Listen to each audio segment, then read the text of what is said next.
Hello students, कैसे हैं? मैं हूं अरविंद यादव और आप देख रहे हैं परमार्थ इंडिया। तो आई होप सभी अच्छे होंगे बच्चों। तो अभी तक हम बात कर चुके थे बच्चों हाइड्रोजन स्पेक्ट्रम के बारे में, हमने लास्ट टाइम बात की थी बच्चों। तो today we are going to start क्या बच्चों, आज हम बात करेंगे क्या, बोर्स मॉडल की। तो बोर्स मॉडल एक्चुअली इससे पहले जो मॉडल आया था वो कौन सा था? रदरफोर्ड का मॉडल। रदरफोर्ड के मॉडल में जो कमियां रह गई थी, जिन बात को रदरफोर्ड एक्सप्लेन नहीं कर पाए थे, यानी जो स्पेक्ट्रम था हाइड्रोजन का स्पेक्ट्रम, ठीक है, और एटॉमिक स्पेक्ट्रा को एक्सप्लेन नहीं कर पाए थे रदरफोर्ड, ठीक है, और उसे एक्सप्लेन कौन करता है? उसे एक्सप्लेन करता है ये model, Bohr's model of hydrogen atom या बोर्स मॉडल, ठीक है। तो यहां पर हम हेडिंग डालते हैं क्या बच्चों? बोर्स मॉडल, ठीक है, bourse model, Bohr's model of atom, ठीक है। एटम का जो मॉडल दिया था बोर्स ने, या फिर हाइड्रोजन के एटम के लिए दिया था। जनरली ये जो एटम का जो मॉडल था, this was only for mono electron species. ये केवल एक इलेक्ट्रॉन वाली जो स्पीसीज थी उन्हीं को एक्सप्लेन करता था, और बाकी मल्टी इलेक्ट्रॉन स्पीसीज को एक्सप्लेन नहीं करता था, ठीक है बच्चों। तो ये 1913 की बात है बच्चों। तो बोर्स ने ये मॉडल दिया था। तो इसमें बहुत सारी बात बोर्स ने बताई थी। तो बोर्स की सबसे पहले यहां पर देखते हैं बोर्स ने क्या बोला था कि सपोज दैट क्या होता है, ये एक सेंटर होता है किसी भी एटम का, ठीक है। This is centre of any atom, वो क्या है? न्यूक्लियस, ठीक है। ये रदरफोर्ड ने ही बता दी थी बात। बोले जो इलेक्ट्रॉन का रिवॉल्यूशन होता है वो बिल्कुल ठीक है, वो अराउंड दी किसके होता है बच्चों? न्यूक्लियस। और न्यूक्लियस के अराउंड किस में घूमता है? सर्कुलर ऑर्बिट्स में घूमता है। क्या बच्चों? सर्कुलर पाथ पर घूमता है। और सर्कुलर पाथ को क्या बोलते हैं? ऑर्बिट बोलते हैं। क्या बच्चों? ऑर्बिट्स बोलते हैं। उन्होंने कहा था कि जो सर्कुलर पाथ होते हैं जिसमें इलेक्ट्रॉन घूमता है उन्हें क्या बोलते हैं? ऑर्बिट बोलते हैं। और ये जो ऑर्बिट होती है इनकी क्या होती है? रेडियस फिक्स होती है। इनकी रेडियस फिक्स होती है, यानी फिक्स रेडियस की ऑर्बिट में ये ट्रैवल करते हैं, यानी रिवॉल्व करते हैं, यानी मूव करते हैं। और दूसरी बात, साथ ही साथ इसकी एनर्जी भी फिक्स रहती है। क्या बच्चों? एनर्जी भी क्या रहती है? फिक्स्ड रहती है। कहने का मतलब यह है कि जिन ऑर्बिट में, यानी जिन सेल में, या सेल वर्ड नहीं था उस समय, जिन ऑर्बिट यानी जिन पाथ पर ये इलेक्ट्रॉन रिवॉल्व करता है उसकी energy as well as radius both remain fixed. वो क्या रहती है बच्चों? फिक्स रहती है। उनकी एक डेफिनेट एनर्जी होती है और उसकी एक पर्टिकुलर रेडियस होती है जो क्या रहती है? फिक्स रहती है। क्या बच्चों? उन्होंने कहा था कि जो इलेक्ट्रॉन है, ठीक है, वो इलेक्ट्रॉन ऐसा नहीं है कि ये सर्कुलर ऑर्बिट है वो कहीं पर बन सकती है, ठीक है। वो इस तरीके से ये जो ऑर्बिट है, इलेक्ट्रॉन केवल उन्हीं ऑर्बिट में रिवॉल्व कर सकता है जिनका एंगुलर मोमेंटम यानी एमवीआर जो है बच्चों, एमवीआर जो है वो h/2π, क्या बच्चों? h/2π का इंटीग्रल मल्टीपल हो बच्चों। क्या? इंटीग्रल मल्टीपल, ठीक है। केवल और केवल उन्हीं सेल में, उन्हीं ऑर्बिट में, यानी उन्हीं पाथ पर ये रिवॉल्व कर सकता है, रोटेट करता है, जहां पर एंगुलर मोमेंटम, क्या बच्चों? एंगुलर मोमेंटम क्या होता है बच्चों? h/2π का इंटीग्रल मल्टीपल हो। क्या हो? 2nh/2π, 3nh/2π, 4nh/2π, यानी इसका इंटीग्रल मल्टीपल हो, ठीक है। और जो एनर्जी है वो फिक्स रहती है, उसमें कोई भी चेंज नहीं होता है। और इस तरीके से इन जो ऑर्बिट्स थी, इन ऑर्बिट को उन्होंने नाम दिया था स्टेशनरी ऑर्बिट्स या स्टेशनरी स्टेट, ठीक है बच्चों। यानी इनकी स्टेशनरी का मतलब ये नहीं होता है कि यहां पर जो इलेक्ट्रॉन है वो स्टेशनरी है। इलेक्ट्रॉन स्टेशनरी नहीं, वो रुका हुआ नहीं है। कहने का मतलब जो एनर्जी है वो फिक्स अमाउंट में, energy do not change with time. Energy में कोई क्या होता है? कोई भी चेंज नहीं आता है। उसके बाद उन्होंने कहा, क्या कहा था कि अगर यहां पर इलेक्ट्रॉन रिवॉल्व कर रहा है और उस इलेक्ट्रॉन को आप एनर्जी दे देते हैं तो वो एनर्जी लेके हायर एनर्जी लेवल में पहुंच जाता है। क्या बच्चों? हायर एनर्जी लेवल में पहुंच जाता है। और हायर एनर्जी लेवल में जब इलेक्ट्रॉन पहुंच जाता है तो हम उसे क्या बोलते हैं? ये एक्साइटेड स्टेट है। और एक्साइटेड स्टेट में क्या होता है? वो इलेक्ट्रॉन अनस्टेबल, वो एटम क्या होता है? अनस्टेबल होता है। तो इलेक्ट्रॉन वापस रिटर्न होके नीचे आता है और आएगा तो उस एनर्जी को एमिट करेगा और वो एनर्जी का एमिशन जो होगा ईएम वेव की फॉर्म में होगा। क्या बच्चों? इलेक्ट्रोमैग्नेटिक रेडिएशन की फॉर्म में क्या होता है? एमिशन होता है। किसका? जो भी वहां से एनर्जी एमिट होती है वो इलेक्ट्रोमैग्नेटिक रेडिएशन की फॉर्म में होती है। फॉर एग्जाम्पल, अगर ये ट्रांजिशन इसमें से हुआ, ये फर्स्ट से मान के चलिए थर्ड में से हुआ, तो अगर आप डेल्टा ई मतलब ई जो देखना चाह रहे हैं, मतलब जो एनर्जी देखना चाह रहे हैं, वो आप कह सकते हैं E2 माइनस E1।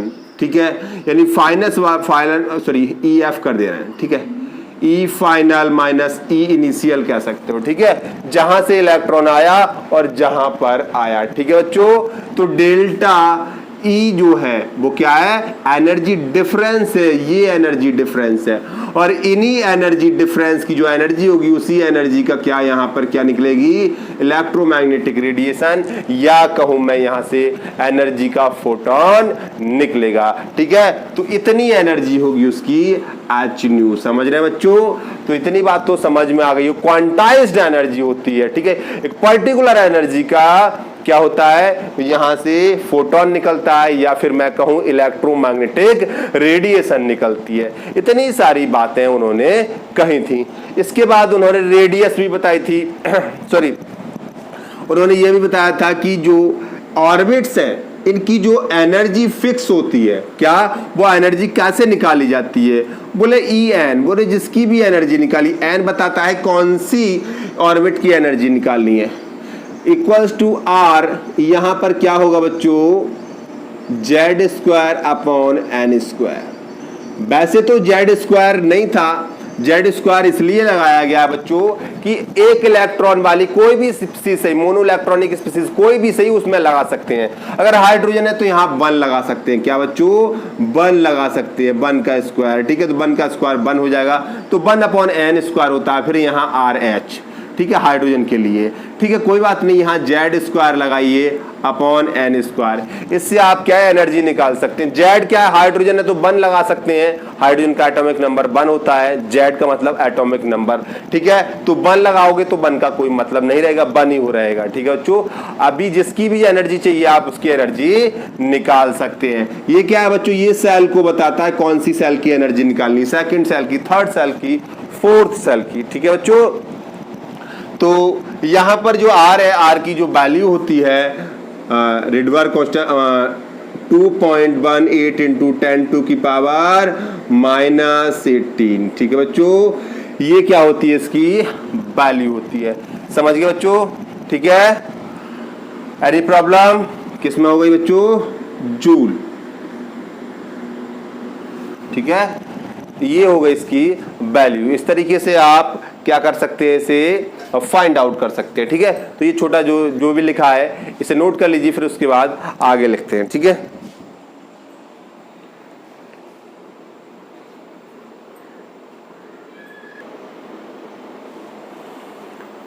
ओके बच्चों, तो अब इसे लिख लेते हैं। ठीक है बच्चों, ये आर यहां पर क्या है? रिडबर्ग कांस्टेंट है। ठीक है,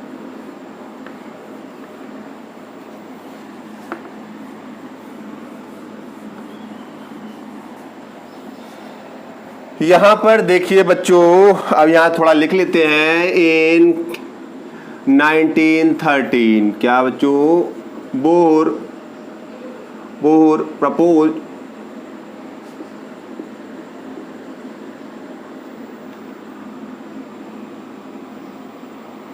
proposed a model of atom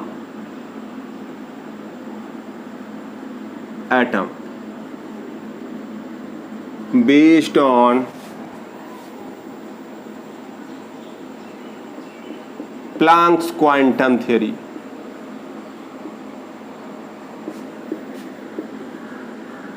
क्या कहते हैं उसे?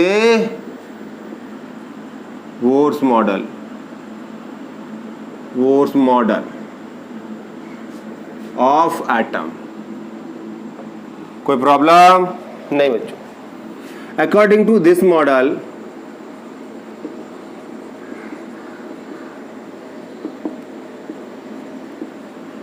क्या बच्चों, पहली बात उन्होंने कही थी क्या?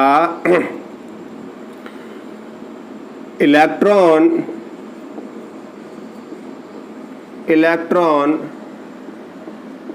revolves around the nucleus. Electron revolves around the nucleus in circular paths of fixed energy and radius, जिन्हें क्या कहते हैं? known as orbits और स्टेशनरी स्टेट, जिन्हें स्टेशनरी स्टेट भी कहते हैं। क्यों? उनमें कोई भी एनर्जी का चेंज नहीं आता। नंबर 2 इसकी बात करें बच्चों, ठीक है?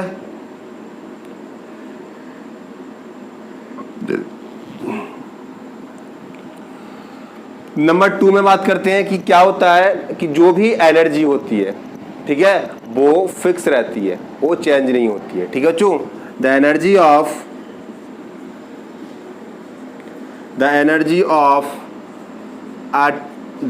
ऑफ इलेक्ट्रॉन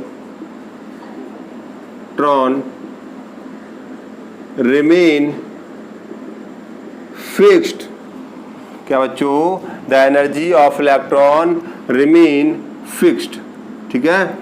वहां पर जो एनर्जी होगी इलेक्ट्रॉन की वो फिक्स रहेगी, उसमें कोई भी चेंज नहीं आएगा, ठीक है? नंबर 3, वैसे पहले दूसरे में कोई ज्यादा बड़ा अंतर नहीं है। थर्ड पॉइंट देखते हैं बच्चों, क्या कहा था उन्होंने? Electron can revolve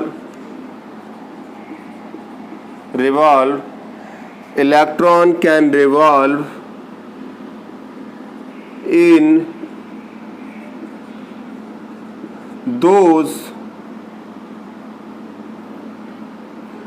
those orbits. Electron can revolve in those orbits in which angular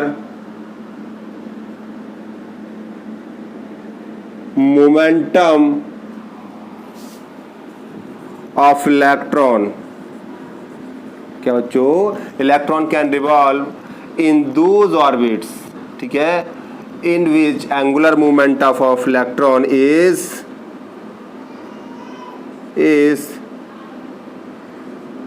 integral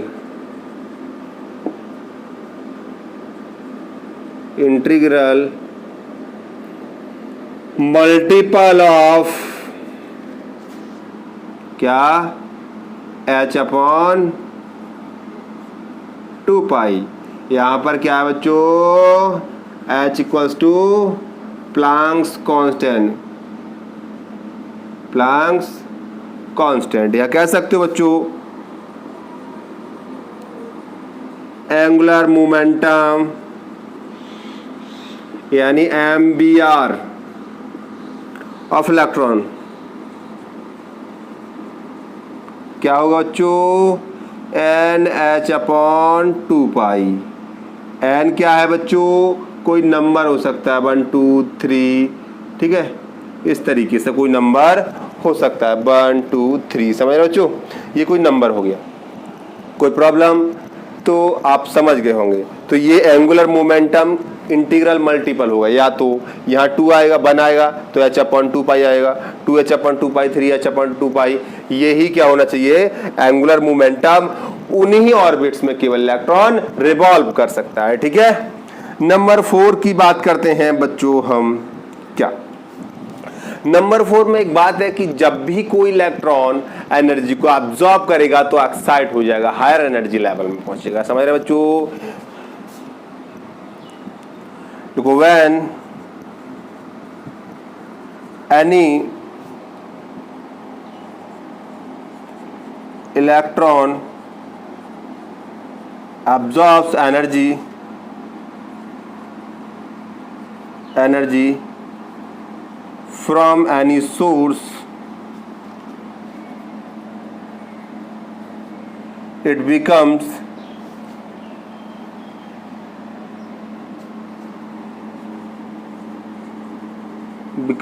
excited and reaches in higher energy level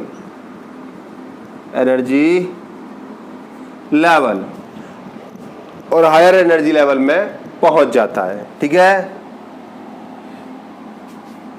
and when it comes back, it releases energy,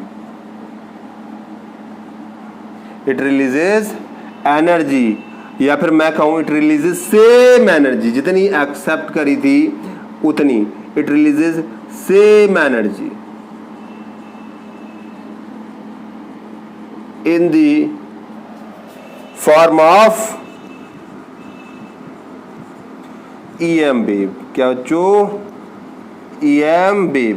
EM wave की form में energy को वो emit करता है, और जो energy आएगी तो एनर्जी डिफरेंस क्या होगा बच्चों? E final minus E initial. ठीक है, या फिर H न्यू, ये इसके बराबर होगी।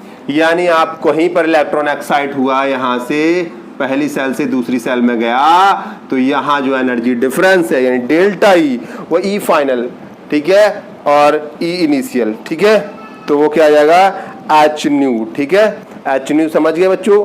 तो क्वांटाइज्ड एनर्जी होगी। ठीक है, इसे नोट करो, फिर आगे की बात आगे करते हैं।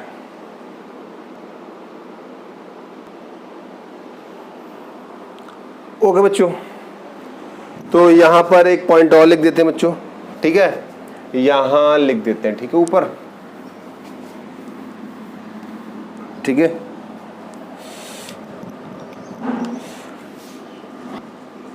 क्या बच्चों? द एनर्जी ऑफ, क्या बच्चों? The energy of stationery state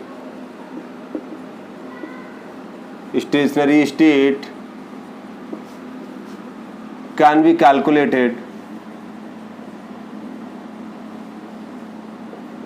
by this expression.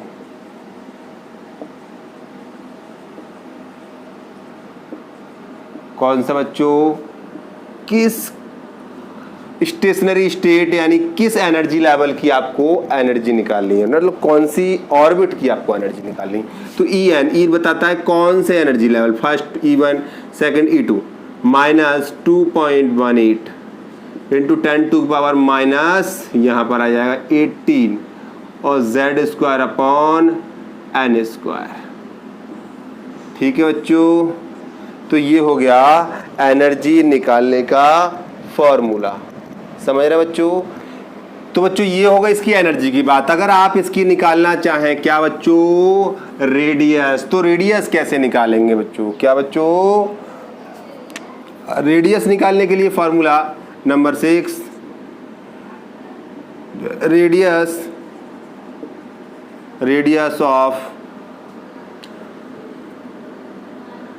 Of stationery state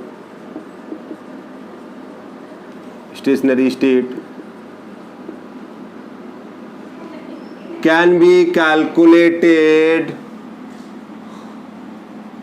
by क्या बच्चों आर एन इक्वल्स टू, यहाँ एक फॉर्मूला शॉर्ट में है, यहाँ पर आप देखिए 52, क्या बच्चों 52.9, क्या बच्चों 52.9, ठीक है। और यहाँ पर क्या है आप करेंगे sorry Z square upon N, क्या बच्चों 52.9, कुछ लोग इसे 53 भी कर देते हैं, ठीक है बच्चों, तो कोई नहीं, तो यहाँ पर ये इस तरीके से एक्यूरेट वैल्यू है, ठीक है। तो आर एन हो गया जेड स्क्वायर अपॉन एन, इसलिए सॉरी ये आ गया पिकोमीटर में, तो इसलिए क्या है आर एन, किसी भी स्टेशनरी स्टेट या किसी भी ऑर्बिट की एनर्जी आप इससे निकाल सकते हैं।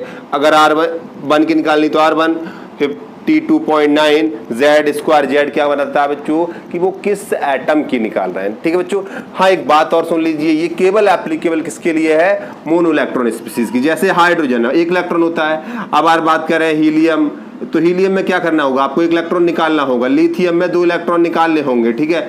और अगर बात करें बेरिलियम की तो वहाँ 3 इलेक्ट्रॉन निकालने होंगे, समझ रहे ना, 1 इलेक्ट्रॉन रह जाना चाहिए उसमें, ठीक है। तो उनमें ये एप्लीकेबल है। तो ये बात तो हो गई बच्चों किसकी, ये बात हो गई बच्चों बोर्स के मॉडल की। आई होप आपके समझ में आ गई होगी। अब बात कर लेते हैं किसकी, ड्रॉबैक्स की। तो मैं अभी 1 मिनट को वीडियो पॉज करके एकदम सारे ड्रॉबैक आपको लिख देता हूं और फिर उसके बाद आपको बहुत जल्दी समझा दूंगा, ठीक है बच्चों।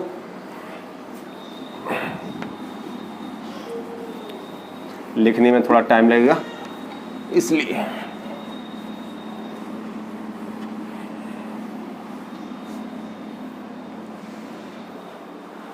हाँ तो बच्चों हमने ये लिख लिया। तो यहां देखिए बच्चों limitations of Bohr's model, limitations क्या क्या थी बोर्स मॉडल की, 1 बाय 1 मैंने यहां लिख रखी है और आपको बताने वाला हूं। सबसे पहली जो लिमिटेशन थी वो क्या थी बच्चों, वो एक्सप्लेन नहीं कर पाए atomic spectra of multi electron species. Multi electron species का मतलब ये केवल हाइड्रोजन की बात कर रहे थे, क्या बच्चों हाइड्रोजन के स्पेक्ट्रा की या हाइड्रोजन लाइक के स्पीसीज की, इसमें बहुत सारे इलेक्ट्रॉन होते हैं, उनके स्पेक्ट्रा को ये एक्सप्लेन नहीं कर पाए, ठीक है। दूसरा क्या है बच्चों कि दिस थियरी प्रेडिक्ट्स ओनली क्या है 1 स्पेक्ट्रल लाइन। उन्होंने कहा था कि अगर एक ट्रांजिशन होता है, क्या बच्चों 1 spectral line for 1 electronic transition, उन्होंने कहा था कि अगर ये पहली सेल से इलेक्ट्रॉन यहां दूसरी सेल में चला जाए या तीसरी सेल में चला जाए और इलेक्ट्रॉन यहां से वापस आएगा, ठीक है, या फिर आप मान के चलिए सेकंड सेल में गया और सेकंड सेल से वापस आ गया और एक इलेक्ट्रॉन का ट्रांजिशन हुआ,